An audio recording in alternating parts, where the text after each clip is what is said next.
Buku Kehidupan Krishnamurti, 1 Januari. Menyimak, mengesampingkan tabir-tabir. Bagaimana Anda menyimak?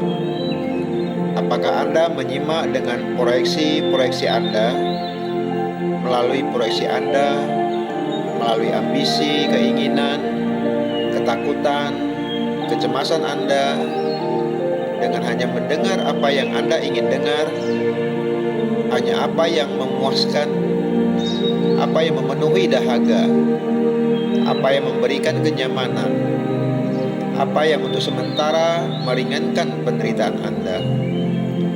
Jika Anda menyimak melalui tabir keinginan-keinginan Anda, maka jelas Anda menyimak suara Anda sendiri. Anda menyimak keinginan-keinginan Anda sendiri. Dan adakah bentuk menyimak lain? Bukankah penting untuk menemukan bagaimana menyimak?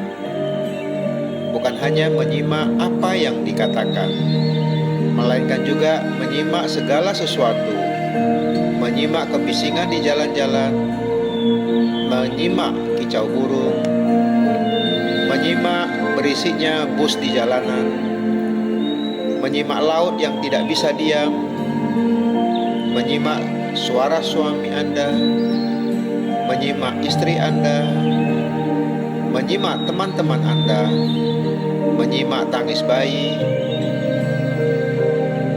Penyimakan menjadi penting hanya bila kita tidak memproyeksikan keinginan-keinginan kita melalui apa yang kita simak.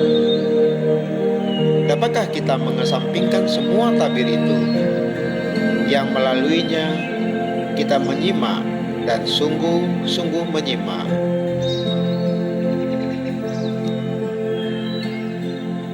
Januari. Menyimak di luar kebisingan kata-kata. Menyimak adalah seni yang tidak mudah didapat, tetapi di situ terdapat keindahan dan pemahaman luhur. Kita menyimak dengan berbagai kedalaman diri kita, tetapi cara menyimak kita selalu disertai suara prokonsepsi atau berangkat dari suatu sudut pandang tertentu. Kita tidak sekedar menyimak, selalu ada tabir menyela berupa pikiran-pikiran, kesimpulan-kesimpulan, dan prasangka-prasangka kita sendiri. Untuk dapat menyimak, haruslah ada keheningan di dalam, kebebasan dari ketegangan untuk memperoleh sesuatu, suatu perhatian yang rileks, keadaan yang waspada tapi pasif. Ini mampu mendengar apa yang berada di luar kesimpulan kata-kata. Kata-kata membingungkan, itu hanya cara berkomunikasi lahiriah. Tetapi untuk menghayati di luar kebisingan kata-kata, harus ada sikap pasif tapi waspada di dalam menyimak. Mereka yang mencinta dapat menyimak, tetapi amat jarang orang menemukan seorang penyimak. Kebanyakan dari kita selalu mengejar hasil, menggapai cita-cita. Kita selamanya mengatasi dan menaklukkan, dan dengan demikian tidak menyimak. Hanya di dalam menyimak kita mendengar nyanyian kata-kata. 3 Januari. Menyimak tanpa pikiran. Saya tidak tahu apakah Anda pernah menyimak seekor burung. Menyimak sesuatu menuntut bahwa batin Anda harus hening, bukan keheningan mistikal, melainkan sekedar hening. Saya mengatakan sesuatu kepada Anda Dan untuk menyimak saya, Anda harus hening, bukan membiarkan segala macam gagasan berdengung di dalam batin Anda. Ketika Anda memandang sekuntum bunga, Anda memandangnya, bukan memberinya nama, bukan menggolongkannya, bukan berkata, bunga itu termasuk spesies anu. Kalau Anda lakukan itu, Anda tidak lagi memandangnya. Dengan demikian, saya berkata, menyimak adalah salah satu hal yang paling sulit dilakukan. Menyimak seorang komunis, menyimak seorang sosialis, menyimak anggota parlemen, menyimak sang kapitalis, menyimak siapapun, menyimak istri Anda, menyimak anak-anak Anda, menyimak tetangga Anda, menyimak kondektur bus, menyimak seekor burung, sekedar menyimak. Hanya apabila Anda menyimak tanpa gagasan, tanpa pikiran, maka Anda berhubungan secara langsung. Dan dengan berhubungan langsung, Anda akan memahami apakah yang dikatakannya itu benar atau salah. Anda tidak perlu berdiskusi. 4 Januari, menyimak membawa kebebasan. Bila Anda berupaya untuk menyimak, apakah Anda menyimak? Tidakkah upaya itu sendiri mengalihkan perhatian sehingga menghalangi penyimakan? Apakah Anda berupaya ketika Anda menyimak sesuatu yang menyenangkan Anda? Anda tidak menyadari kebenaran. Anda juga tidak melihat yang palsu sebagai palsu selama batin Anda dipenuhi daya upaya, dipenuhi pembandingan, dipenuhi pembenaran dan pengutukan. Menyimak itu sendiri adalah tindakan yang lengkap. Tindakan menyimak itu membawa kebebasannya sendiri. Tetapi apakah Anda sungguh-sungguh berminat untuk menyimak atau berminat untuk mengubah kegoncangan di dalam batin Anda? Jika Anda menyimak dalam arti menyadari konflik-konflik dan kontradiksi-kontradiksi Anda tanpa memaksakannya ke dalam suatu pola pikir tertentu, mungkin semua itu akan berakhir. Lihat, kita terus-menerus mencoba menjadi ini, itu, mencoba mencapai suatu keadaan tertentu, mencoba menangkap suatu pengalaman tertentu, dan menghindari pengalaman lain. Dengan demikian, batin terus-menerus sibuk dengan sesuatu. Ia tidak pernah diam untuk menyimak bisingnya, pergulatan, dan kesakitannya sendiri. Bersikaplah sederhana dan jangan mencoba menjadi sesuatu atau menangkap suatu pengalaman.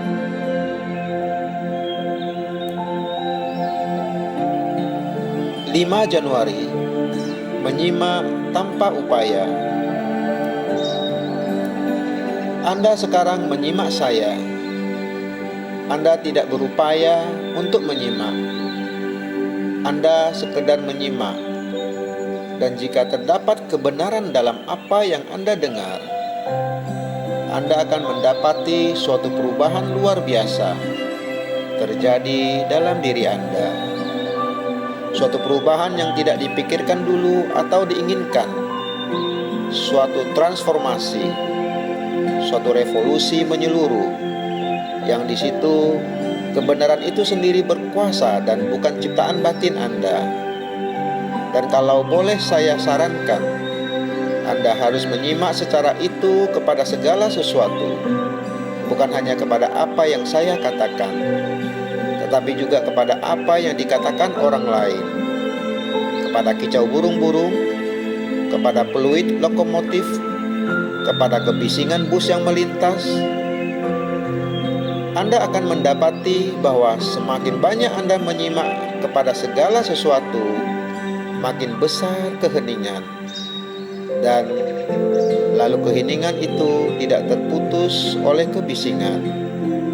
Hanya jika Anda menentang sesuatu, hanya jika Anda mendirikan penghalang antara Anda dengan apa yang Anda tidak mau simak, hanya disitulah terdapat pergulatan. 6 Januari, menyimak diri Anda sendiri. Penanya, selagi saya berada di sini menyimak Anda, tampaknya saya paham. Tetapi bila saya pergi dari sini, saya tidak paham, sekalipun saya mencoba menerapkan apa yang Anda katakan. Krishnamurti menjawab, Anda menyimak diri Anda sendiri dan bukan menyimak pembicara. Jika Anda menyimak pembicara, ia menjadi pemimpin Anda.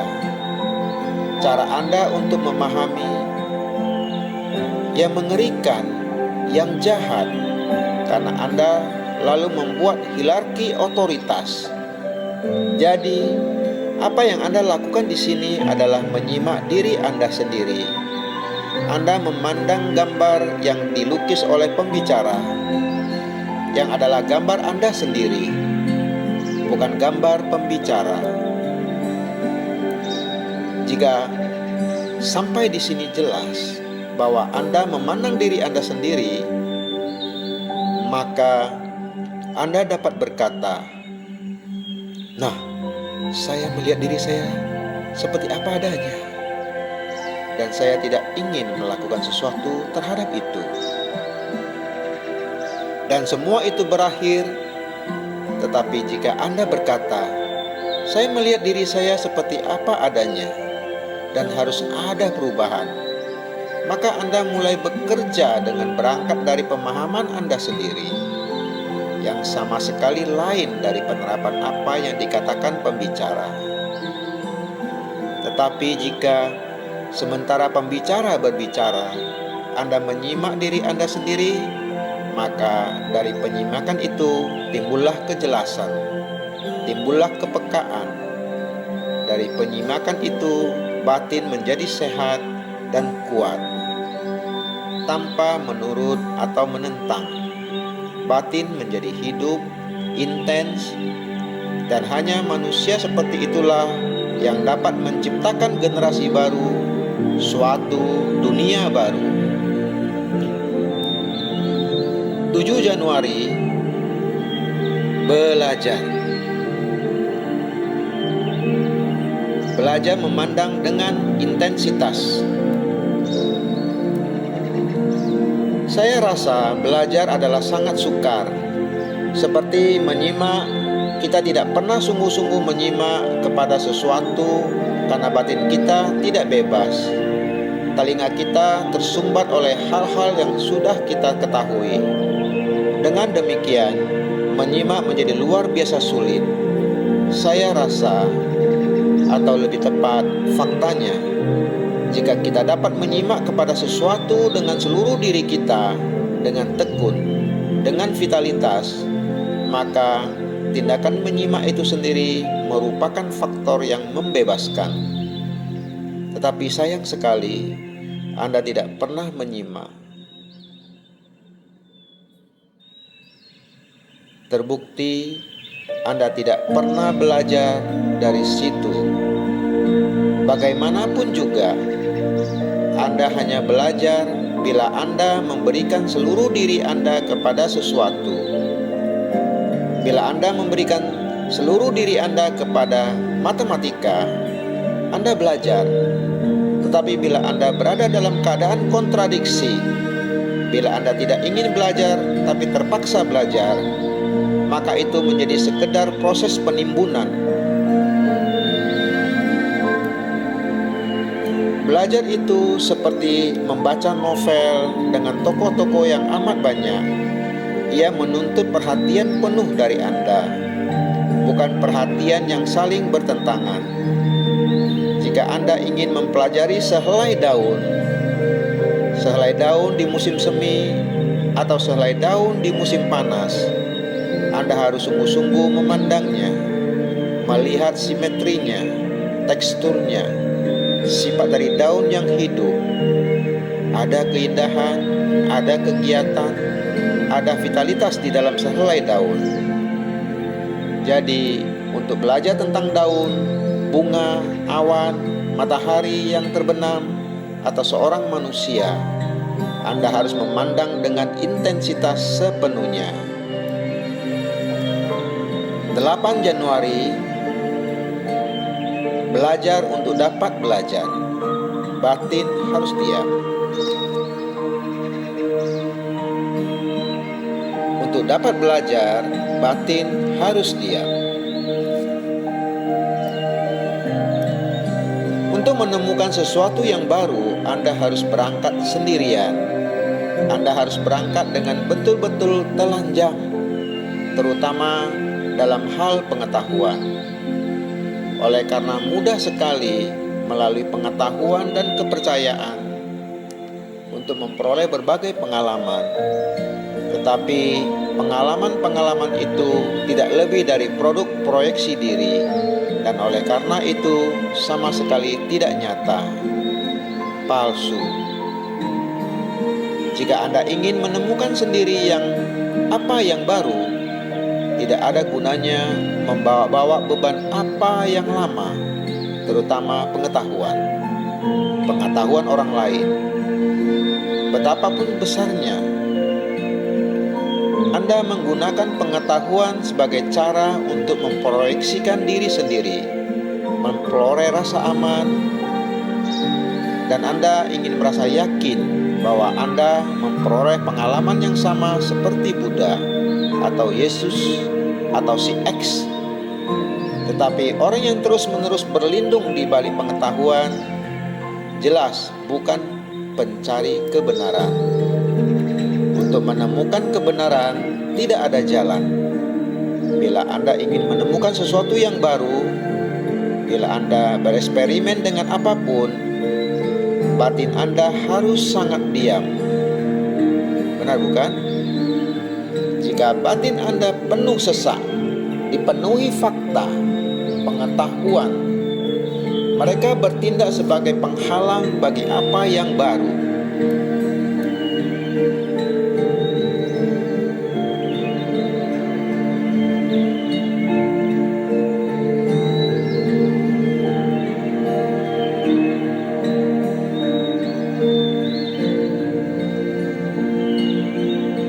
Kesulitannya bagi kebanyakan dari kita ialah bahwa pikiran menjadi begitu penting, bermakna secara mencolok, sehingga terus-menerus mengganggu sesuatu yang mungkin baru, mengganggu sesuatu yang mungkin berada bersamaan dengan apa yang tidak diketahui, mengenai apa yang diketahui. Jadi, pengetahuan dan pembelajaran adalah penghalang bagi mereka yang ingin mencari, bagi mereka yang ingin mencoba memahami apa yang berada di luar waktu.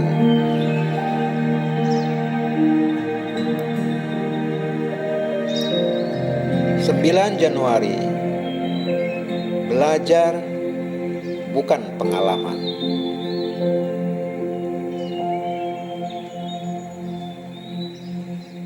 Kata belajar punya arti penting. Ada dua macam belajar. Bagi kebanyakan dari kita, belajar berarti mengumpulkan pengetahuan, pengalaman, teknologi, keterampilan, bahasa. Juga ada belajar secara psikologis, belajar melalui pengalaman, baik pengalaman hidup langsung yang meninggalkan suatu sisa tertentu sebagai tradisi, ras, masyarakat. Demikianlah kedua jenis belajar untuk menghadapi kehidupan ini, secara psikologis dan secara fisiologis. Keterampilan lahir dan keterampilan batin. Sesungguhnya tidak ada garis pembatas di antara keduanya. keduanya tumpang tindih. Sekarang kita mempersoalkan keterampilan yang kita peroleh dengan latihan. Pengetahuan teknologis yang kita peroleh dengan studi. Yang kita bicarakan adalah belajar secara psikologis, yang selama berabad-abad kita peroleh atau warisi sebagai tradisi, pengetahuan, pengalaman. Ini kita sebut belajar. Tapi saya mempertanyakan, apakah itu benar-benar belajar? Saya tidak bicara tentang belajar suatu keterampilan, bahasa, teknik, melainkan saya bertanya, apakah batin pernah belajar secara psikologis? Ia belajar, dan dengan apa yang dipelajarinya, ia menghadapi tantangan kehidupan. Ia selalu menerjemahkan kehidupan atau tantangan baru menurut apa yang telah dipelajarinya. Itulah yang kita lakukan. Apakah itu belajar? Tidakkah belajar menyiratkan sesuatu yang baru, sesuatu yang tidak saya ketahui dan saya belajar? Jika saya sekedar menambah apa yang sudah saya ketahui, itu bukan lagi belajar. 10 Januari, kapan mungkin belajar? Menyelidiki dan belajar adalah fungsi dari batin. Saya maksud dengan belajar bukan sekedar memupuk ingatan atau mengumpulkan pengetahuan, melainkan kemampuan berpikir secara jernih dan waras tanpa ilusi, berangkat dari fakta dan bukan dari kepercayaan atau cita-cita. Tidak ada belajar jika pikiran berasal dari kesimpulan, sekedar memperoleh informasi atau pengetahuan, bukanlah belajar. Belajar menyiratkan kecintaan terhadap pemahaman dan kecintaan melakukan sesuatu demi sesuatu itu sendiri. Belajar hanya mungkin jika tidak ada paksaan dalam bentuk apapun. Dan paksaan mengambil banyak bentuk, bukan? Ada paksaan melalui pengaruh, melalui kelekatan atau ancaman, melalui dorongan persuasif, atau wujud-wujud halus dari ganjaran. Kebanyakan orang mengira bahwa belajar didorong dengan pembandingan, padahal faktanya adalah kebalikannya. Pembandingan menghasilkan frustasi dan hanya mendorong iri hati, yang dinamakan kompetisi. Seperti bentuk-bentuk lain dari persuasi, pembandingan dengan menghalangi belajar dan memupuk ketakutan. 11 Januari, belajar bukanlah menimbun. Belajar bukanlah menimbun. Belajar itu berbeda dengan mengumpulkan pengetahuan. Belajar adalah proses yang berlangsung terus-menerus, bukan proses penambahan, bukan proses yang di situ Anda menimbun dan dari situ bertindak. Kebanyakan dari kita mengumpulkan pengetahuan sebagai ingatan, sebagai gagasan, menyimpannya sebagai pengalaman, dan dari situ bertindak. Dengan demikian, kita bertindak dari pengetahuan. Pengetahuan teknologis, pengetahuan sebagai pengalaman, pengetahuan sebagai tradisi, pengetahuan yang telah kita peroleh melalui kecenderungan-kecenderungan kita. Dengan latar belakang itu, dengan timbunan itu sebagai pengetahuan, sebagai pengalaman, sebagai tradisi, kita bertindak. Dalam proses itu tidak ada belajar. Belajar tidak pernah akumulatif, Ia adalah gerak yang terus-menerus. Saya tidak tahu apakah Anda pernah menyelami masalah ini. Apakah belajar itu dan apakah memperoleh pengetahuan itu? Belajar bukanlah menimbun. Anda tidak mungkin menimbun pembelajaran dan dari gudang timbunan itu bertindak. Anda belajar sambil berjalan. Dengan demikian, tidak pernah ada saat kemunduran, kerusakan, atau kemerosotan. 12 Januari. Belajar tidak punya masa lampau. Belajar tidak punya masa lampau. Kearifan adalah sesuatu yang harus ditemukan oleh setiap orang, dan itu bukan hasil dari pengetahuan. Pengetahuan dan kearifan tidak dapat berjalan bersama-sama. Kearifan datang apabila terdapat pengenalan diri yang matang. Tanpa mengenal diri sendiri, tidak mungkin ada ketertiban, dan oleh karena itu tidak ada kebajikan. Nah, belajar tentang diri sendiri dan mengumpulkan pengetahuan tentang diri sendiri adalah dua hal yang berbeda. Batin yang mengumpulkan pengetahuan tidak pernah belajar. Yang dilakukannya adalah ini: ia mengumpulkan bagi dirinya sendiri informasi, pengalaman sebagai pengetahuan, dan dari latar belakang apa yang telah dikumpulkannya, ia mengalami, ia belajar. Dan oleh karena itu, ia tidak pernah sungguh-sungguh belajar, tetapi selamanya mengetahui, memperoleh. Belajar adalah selalu pada masa kini yang aktif. Ia tidak punya masa lampau.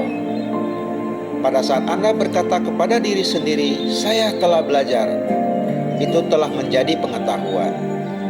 Dan dari latar belakang pengetahuan itu, Anda dapat menimbun, menerjemahkan, tetapi Anda tidak dapat belajar lebih jauh. Hanya batin yang tidak memperoleh, melainkan sesuatu belajar, melainkan selalu belajar. Hanya batin seperti itu dapat memahami seluruh entitas yang kita namakan aku, diri, sang aku atau diri. Saya harus mengenal diri sendiri, strukturnya, hakikatnya, makna entitas ini secara total.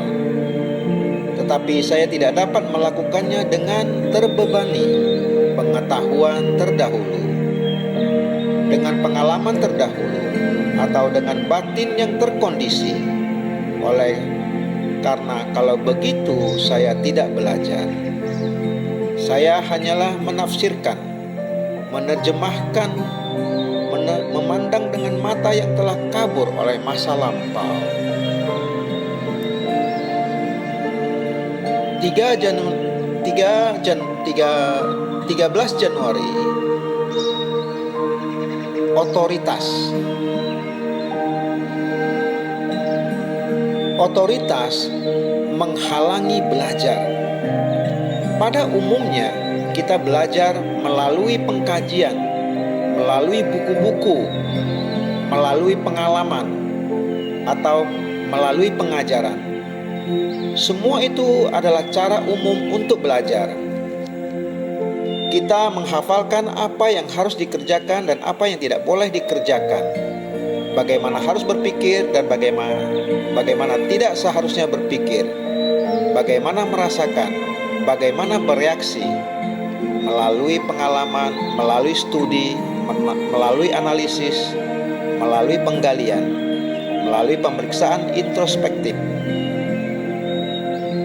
Kita menimbun pengetahuan sebagai ingatan, dan lalu ingatan memproses tantangan dan tuntutan baru, yang dari situ terjadi proses belajar lebih lanjut. Apa yang dipelajari dimasukkan ke dalam ingatan sebagai pengetahuan, dan pengetahuan itu berfungsi bila terdapat tantangan, atau bila kita ingin melakukan sesuatu. Nah, saya rasa ada cara belajar yang sama sekali lain, dan saya akan berbicara sedikit tentang itu.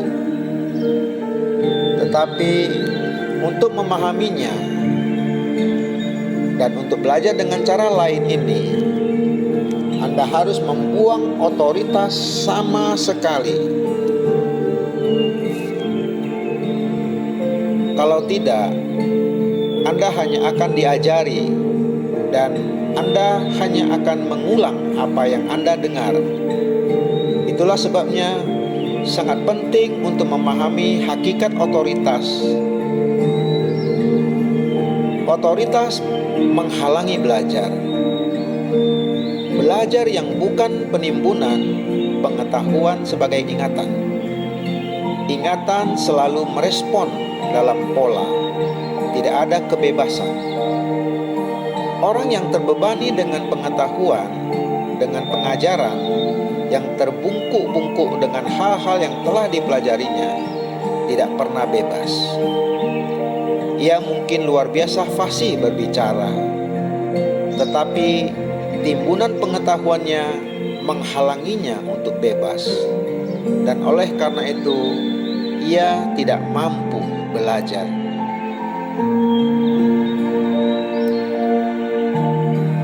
Januari 14 menghancurkan adalah menciptakan. Untuk bebas, Anda harus memeriksa otoritas, seluruh kerangka otoritas, mencabik-cabik seluruh hal yang kotor itu. Dan itu membutuhkan energi fisik sesungguhnya. Dan itu juga menuntut energi psikologis. Tetapi energi itu musnah, terbuang percuma bila kita berada dalam konflik. Jadi, bila terdapat pemahaman akan seluruh proses konflik, maka terjadilah pengakhiran dari konflik dan terdapat energi berlimpah. Lalu Anda dapat melanjutkan terus, meruntuhkan rumah yang telah Anda bangun selama berabad-abad dan tidak punya makna sama sekali. Anda tahu, menghancurkan adalah menciptakan. Kita harus menghancurkan, bukan membangun fisik, bukan sistem sosial atau ekonomi. Ini terjadi setiap hari, melainkan pertahanan psikologis, baik yang disadari atau tidak disadari. Rasa aman yang telah kita bangun secara rasional, individual, mendalam, atau dangkal, kita harus meruntuhkan semua itu agar kita sepenuhnya tanpa pertahanan. Karena Anda harus tanpa pertahanan untuk dapat mencinta dan merasakan kasih sayang. Maka Anda akan melihat dan memahami ambisi, otoritas, dan Anda mulai melihat kapan otoritas itu perlu dan pada tingkat mana. Otoritas polisi dan tidak lebih. Maka tiada otoritas pembelajaran, tiada otoritas pengetahuan, tiada otoritas kemampuan, tiada otoritas yang diambil oleh fungsi dan yang menjadi kedudukan. Memahami seluruh otoritas dari guru-guru, master-master, dan lain-lain membutuhkan batin yang amat tajam, otak yang jernih, bukan otak yang keruh, bukan otak yang tumpul. 15 Januari, kebajikan tidak punya otoritas. Dapatkah batin bebas dari otoritas, yang berarti bebas dari rasa takut, sehingga ia tidak mungkin lagi menjadi pengikut? Jika iya, ini mengakhiri peniruan yang menjadi mekanis. Bagaimanapun juga, kebajikan, etika, bukanlah mengulang-ulang apa yang baik. pada saat itu menjadi mekanis. Itu bukan lagi kebajikan. Kebajikan adalah sesuatu yang harus berlangsung dari saat ke saat, seperti kerendahan hati. Kerendahan hati tidak bisa dipupuk, dan batin yang tidak punya kerendahan hati tidak bisa belajar. Jadi, kebajikan tidak punya otoritas. Moralitas masyarakat bukan moralitas sama sekali. Itu bahkan tidak bermoral karena mengakui kompetisi, keserakahan, ambisi, dan oleh karena itu masyarakat justru mendorong imoralitas. Kebajikan adalah sesuatu yang mengatasi moralitas. Tanpa kebajikan tidak ada ketertiban, dan ketertiban bukan menurut suatu pola, menurut suatu rumusan. Batin yang mengikuti suatu rumusan dengan mendisiplinkan dirinya sendiri untuk mencapai kebajikan akan menciptakan masalah imoralitas bagi dirinya sendiri.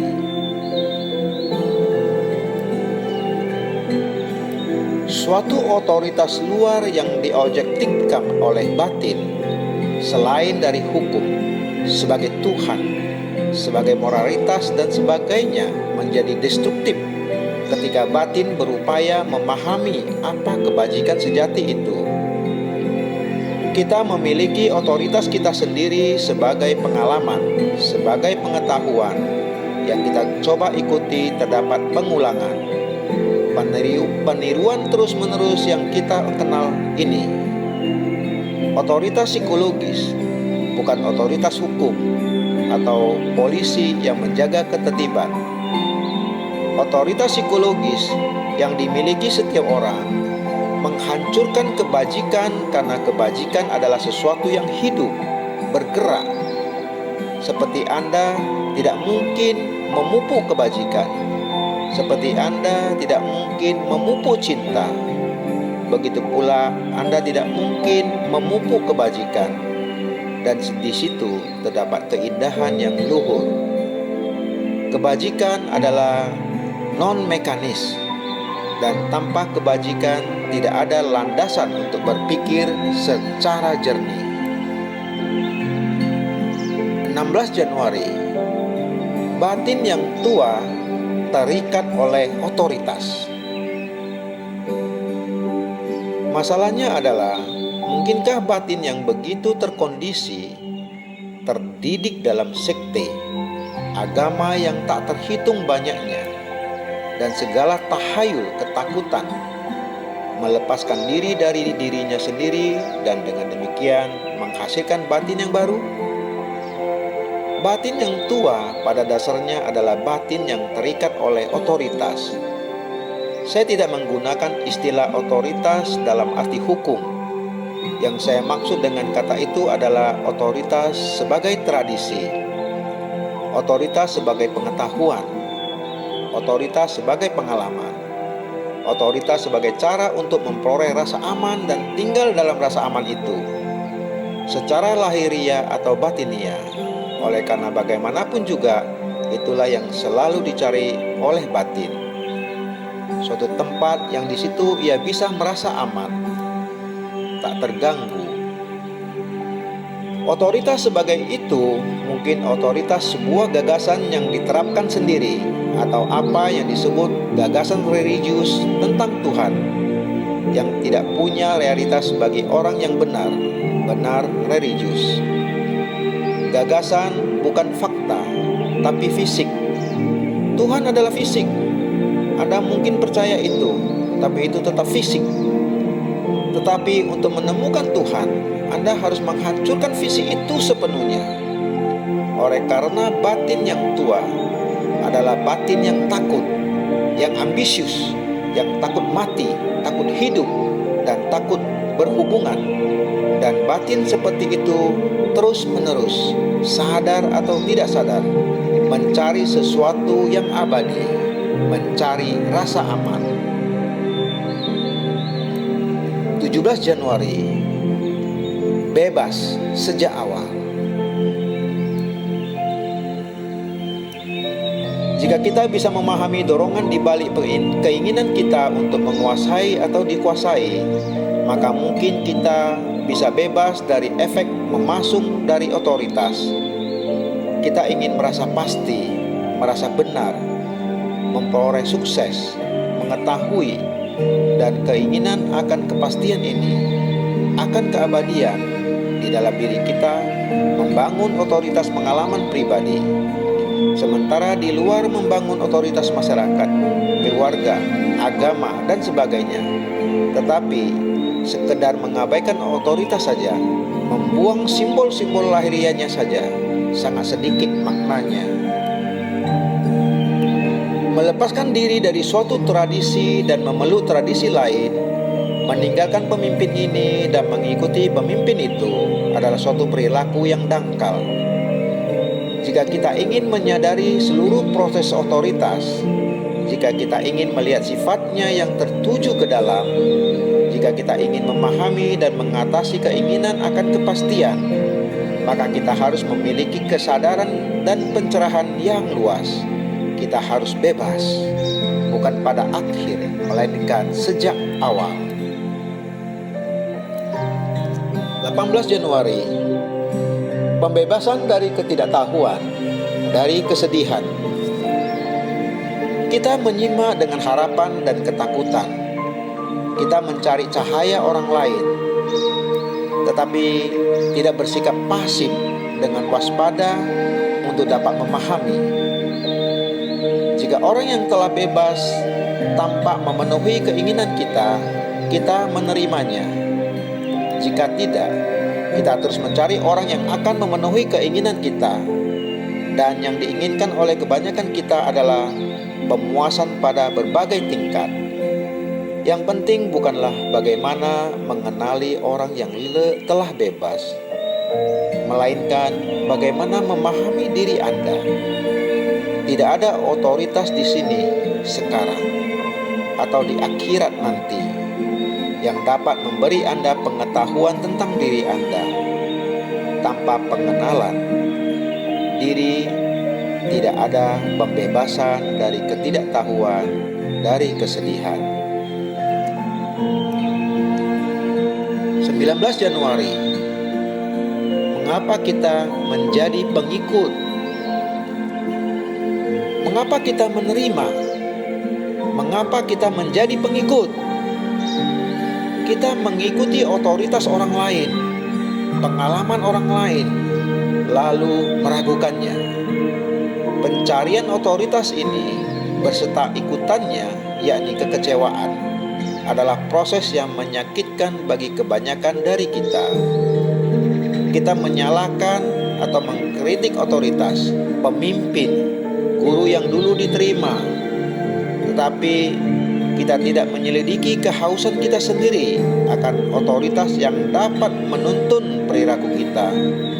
Sekali kita memahami kehausan ini, kita akan memahami pula makna keraguan.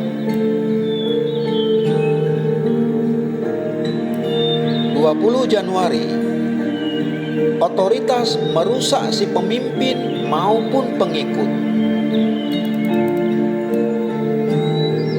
Kesadaran diri adalah sulit, dan karena kebanyakan dari kita lebih menyenangi jalan yang mudah dan memberikan impian, kita membuat otoritas yang membentuk pola kehidupan kita. Otoritas mungkin berupa kolektif, negara, atau mungkin bersifat pribadi, master, juru selamat, guru. Otoritas dalam bentuk apapun membutakan. Ia menghasilkan sikap tidak mau berpikir. Dan karena kebanyakan dari kita mendapati bahwa berpikir berarti mengalami kesakitan, kita menyerahkan diri kepada otoritas. Otoritas menyangkut kekuasaan, dan kekuasaan selalu disentralisir, dan oleh karena itu sama sekali merusak. Ia merusak bukan hanya si pemegang kekuasaan, melainkan juga merusak orang yang mengikutinya. Otoritas pengetahuan dan pengalaman adalah menyesatkan. perintah itu diletakkan pada sang master, wakilnya, atau rohaniawan. Yang penting adalah hidup Anda sendiri. Konflik yang tampak tak ada hentinya ini, bukan pola perilaku atau sang pemimpin. Otoritas master dan rohaniawan mengalihkan perhatian Anda dari masalah pokok, yang adalah konflik di dalam diri Anda sendiri. 21 Januari, pengenalan diri. Dapatkah saya bergantung pada pengalaman saya? Kebanyakan dari kita puas dengan otoritas karena ia memberi kita kesinambungan, kepastian, suatu rasa terlindung. Tetapi orang yang ingin memahami implikasi dari revolusi psikologis yang mendalam ini haruslah bebas dari otoritas, bukan? Ia tidak dapat mengharapkan otoritas apapun, baik yang diciptakan sendiri maupun yang dipaksakan oleh orang lain. Mungkinkah itu? Mungkinkah bagi saya untuk tidak bergantung pada otoritas pengalaman saya sendiri? Bahkan setelah saya membuang semua ungkapan lahiriah dari otoritas, buku, guru, rohaniawan, tempat ibadah, kepercayaan, saya masih merasa bahwa setidak-tidaknya saya dapat bergantung pada penilaian saya sendiri, pada pengalaman saya sendiri, pada analisis saya sendiri. Tetapi dapatkah saya bergantung pada pengalaman saya, pada penilaian saya, pada analisis saya? Pengalaman saya adalah hasil dari keterkondisian saya, persis seperti pengalaman Anda adalah hasil dari keterkondisian Anda, bukan? Saya mungkin dibesarkan sebagai seorang Muslim atau Buddhis atau Hindu, dan pengalaman saya ditentukan oleh latar belakang budaya, ekonomis, sosial, dan religius, persis seperti pengalaman Anda juga. Dapatkah saya bergantung pada itu? Dapatkah saya bergantung untuk mendapatkan tuntunan saya, harapan, penglihatan yang membuat saya yakin dalam penilaian saya sendiri, yang lagi-lagi adalah hasil dari akumulasi ingatan, pengalaman, keterkondisian masa lampau yang berjumpa dengan saat kini. Nah, bila saya ajukan semua pertanyaan ini kepada diri saya sendiri, dan saya sadar akan masalah ini, saya melihat bahwa hanya ada satu keadaan yang di situ realitas, kebaruan dapat muncul yang menghasilkan suatu revolusi. Keadaan itu adalah bila batin sama sekali kosong dari masa lampau. Bila di situ tiada si penganalisis, tiada pengalaman, tiada penilaian, tiada otoritas dalam bentuk apapun. 22 Januari, pengenalan diri adalah proses. Jadi, untuk memahami berbagai masalah yang tak terhitung banyaknya yang dihadapi oleh kita masing-masing, tidakkah mutlak perlu untuk mengenal diri? Dan itu adalah salah satu hal yang paling sukar, kesadaran diri, yang bukan berarti isolasi, menarik diri. Jelas, mengenal diri adalah mutlak perlu. Tetapi untuk mengenal diri tidak berarti menarik diri dari hubungan. Dan jelas salah untuk berpikir bahwa kita dapat mengenal diri secara bermakna, secara tuntas, secara penuh melalui isolasi, melalui penolakan terhadap orang, atau dengan pergi kepada seorang psikolog, atau kepada seorang rohaniawan, atau bahwa kita dapat belajar mengenal diri dari sebuah buku. Pengenalan diri adalah jelas suatu proses, bukan tujuan itu sendiri. Dan untuk mengenal diri, kita harus sadar akan diri kita dalam tindakan, yang adalah hubungan. Anda menemukan diri Anda bukan dalam isolasi, bukan dalam penarikan diri, melainkan dalam hubungan dengan masyarakat, dengan istri Anda, dengan suami Anda, dengan saudara Anda, dengan manusia lain. Tetapi untuk melihat bagaimana Anda bereaksi, apa respon Anda, hal itu membutuhkan kewaspadaan batin luar biasa, suatu ketajaman persepsi. 23 Januari, batin yang tak terikat. Batin yang tak terikat.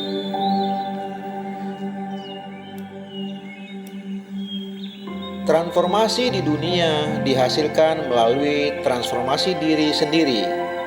Oleh karena diri adalah produk dan bagian dari keseluruhan proses eksistensi manusia. Untuk mentransformasikan diri, pengenalan diri adalah mutlak perlu.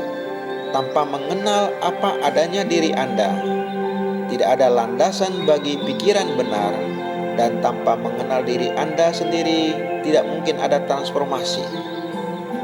Kita harus mengenal diri kita seperti apa adanya, bukan seperti apa yang kita inginkan, yang hanyalah sekedar suatu cita-cita.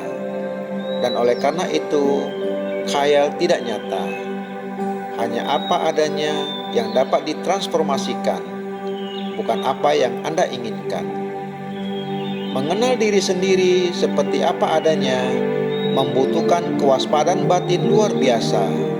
Oleh karena apa adanya itu mengalami transformasi, perubahan terus-menerus, dan itu dapat mengikutinya dengan cepat. Batin tidak boleh terikat pada suatu dogma atau kepercayaan tertentu, kepada suatu pola tindakan tertentu. Kalau Anda ingin menelusuri sesuatu, tidak baik jika terikat. Untuk mengenal diri Anda sendiri, harus ada keadaan sadar, suatu kewaspadaan batin yang di situ terdapat kebebasan dari semua kepercayaan, dari semua idealisasi. Oleh karena kepercayaan dan cita-cita hanya memberi Anda warna yang mendistorsikan persepsi yang sebenarnya. Jika Anda ingin mengenal apa adanya diri Anda tidak dapat membayangkan atau percaya kepada sesuatu yang bukan apa adanya diri Anda. Jika saya serakah, cemburu, penuh kekerasan, maka hanya sekedar memiliki cita-cita tentang tanpa kekerasan, tentang tanpa keserakahan, tidak banyak bermanfaat. Pemahaman akan apa adanya diri Anda, apapun itu, buruk atau indah, jahat atau merugikan, pemahaman akan apa adanya diri Anda tanpa distorsi adalah awal dari kebajikan. Kebajikan mutlak perlu, oleh karena ia memberi kebebasan. 24 Januari, mengenal diri secara aktif. Mengenal diri secara aktif. Tanpa pengenalan diri, pengalaman menghasilkan ilusi. Dengan pengenalan diri, pengalaman yang adalah respon terhadap tantangan tidak meninggalkan sisa kumulatif sebagai ingatan. Pengenalan diri adalah penemuan dari saat ke saat gerak-gerik diri, niat-niatnya dan upaya-upayanya, pikiran-pikirannya dan nafsu-nafsunya. Tidak pernah ada pengalamanku dan pengalamanmu. Istilah pengalamanku itu sendiri menandakan ketidaktahuan dan diterimanya ilusi. 25 Januari, kreativitas melalui pengenalan diri. Tidak ada metode untuk mengenal diri. Mencari metode atau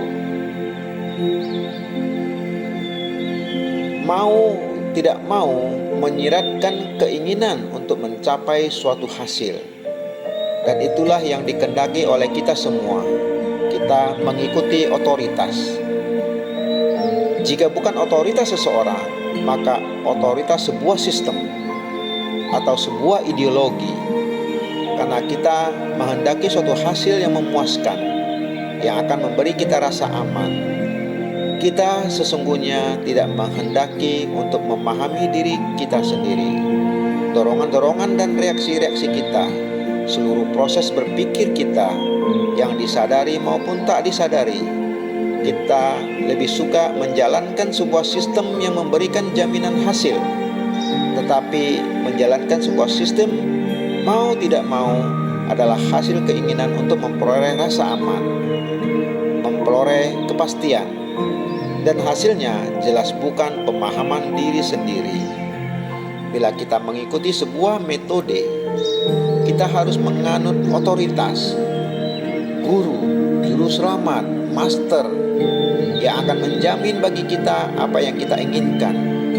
Jelas ini bukan jalan untuk mengenal diri. Otoritas menghalangi pengenalan diri. Benar bukan? Di bawah perlindungan sebuah otoritas, perlindungan seorang penuntut, Anda mungkin mempunyai rasa aman, rasa sejahtera untuk sementara.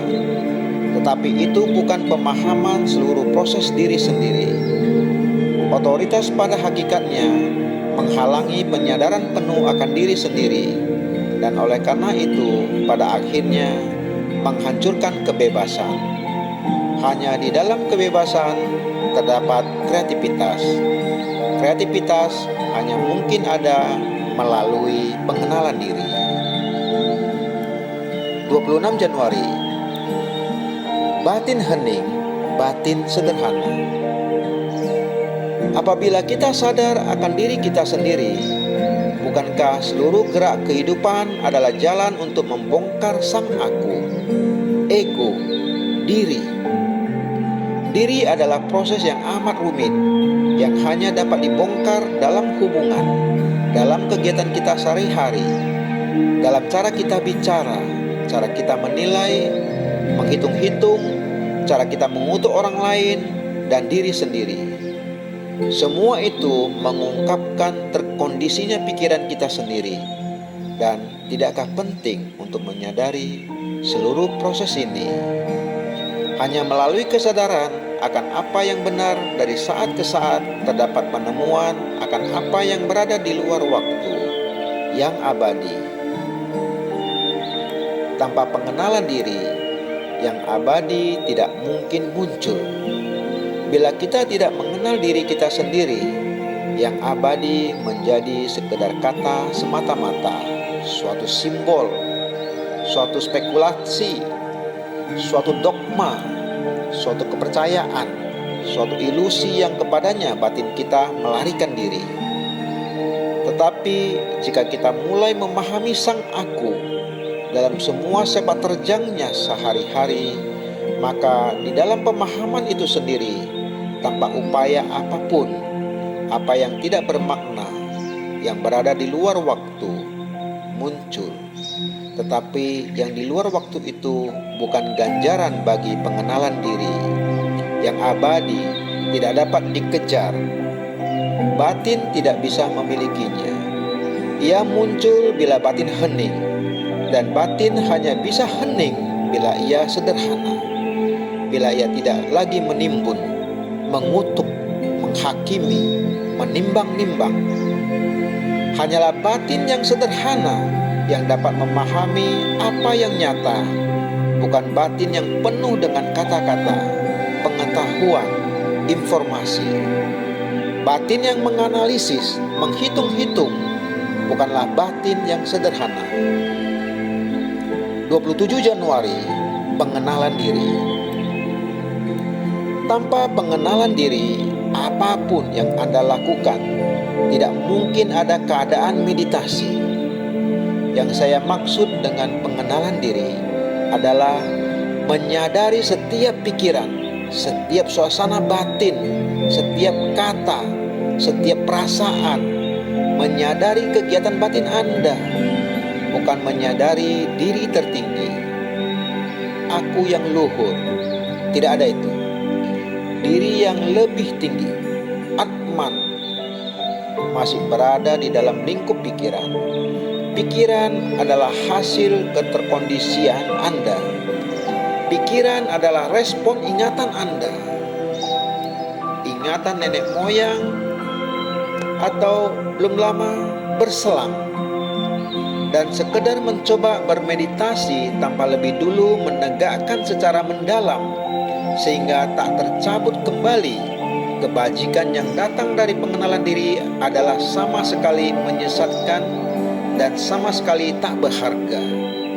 Mohon diperhatikan, ini sangat penting bagi mereka yang serius untuk memahami ini.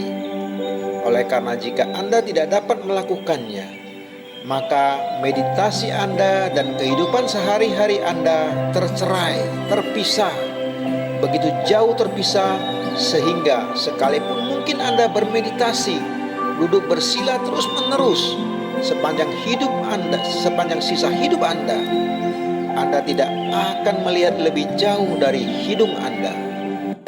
Sikap tubuh apapun yang Anda ambil, apapun yang Anda lakukan, tidak akan berarti sama sekali.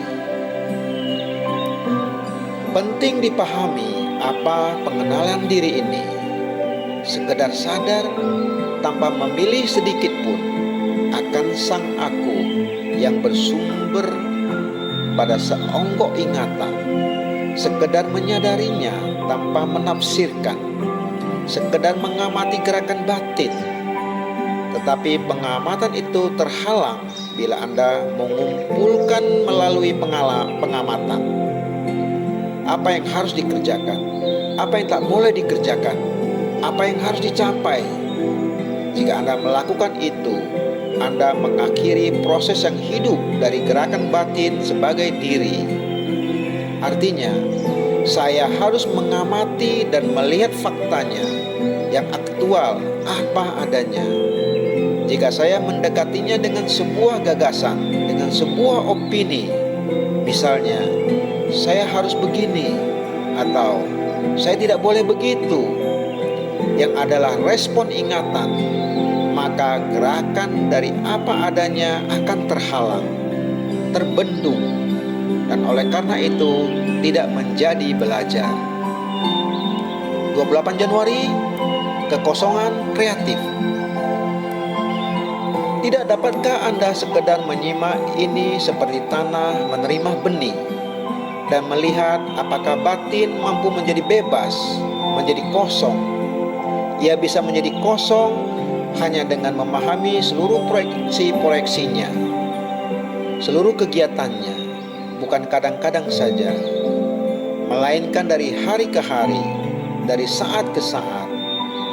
Maka Anda akan menemukan jawabannya. Maka Anda akan melihat bahwa perubahan muncul tanpa diminta, bahwa keadaan kekosongan kreatif bukanlah sesuatu untuk dipupuk.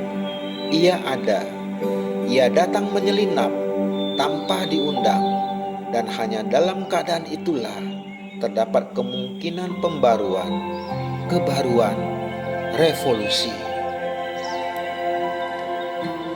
29 Januari, pengenalan diri menjadi pengetahuan diri.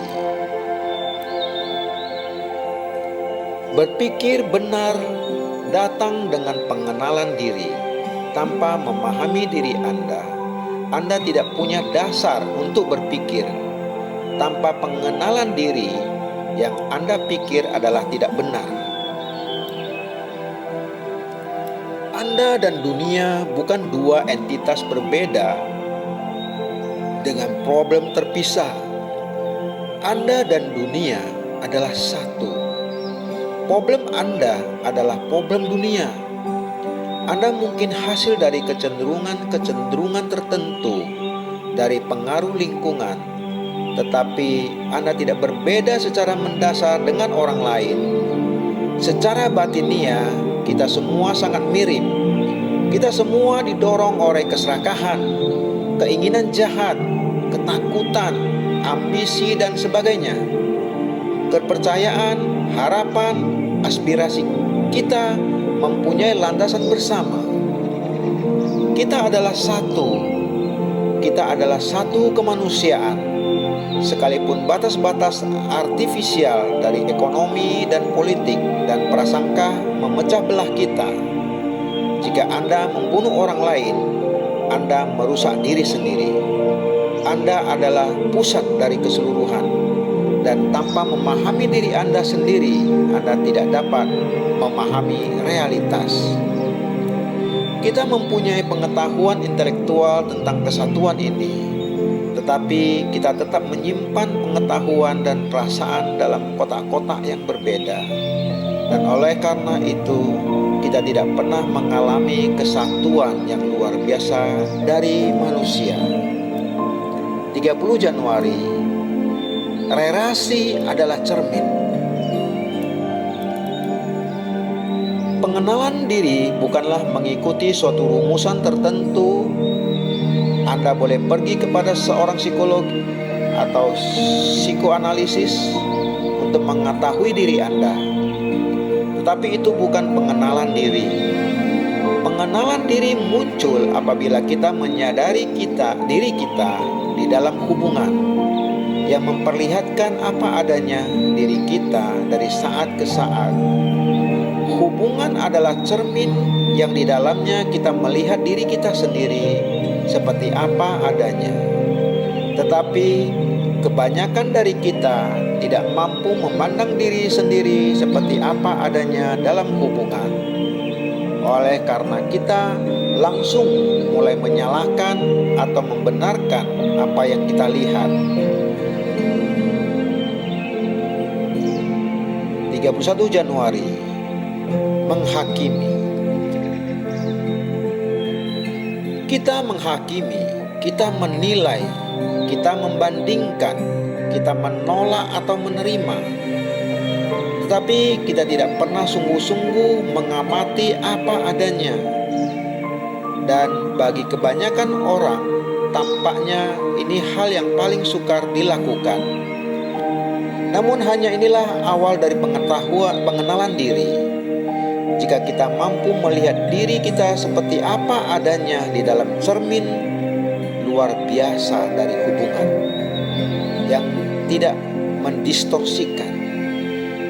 Jika kita bisa sekedar memandang ke dalam cermin ini dengan penuh perhatian dan sungguh-sungguh melihat apa adanya, menyadarinya tanpa menyalahkan, tanpa menghakimi, tanpa menilai. Dan kita melakukan ini apabila terdapat minat yang sungguh-sungguh, maka kita akan menemukan bahwa batin mampu membebaskan dirinya dari semua keterkondisian. Dan hanya disitulah batin bebas untuk menemukan apa yang terletak di luar lingkup pikiran.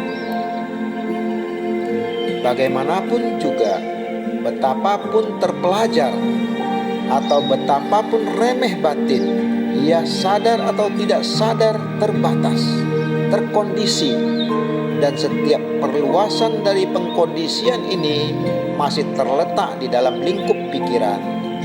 Maka kebebasan adalah sesuatu yang sama sekali lain.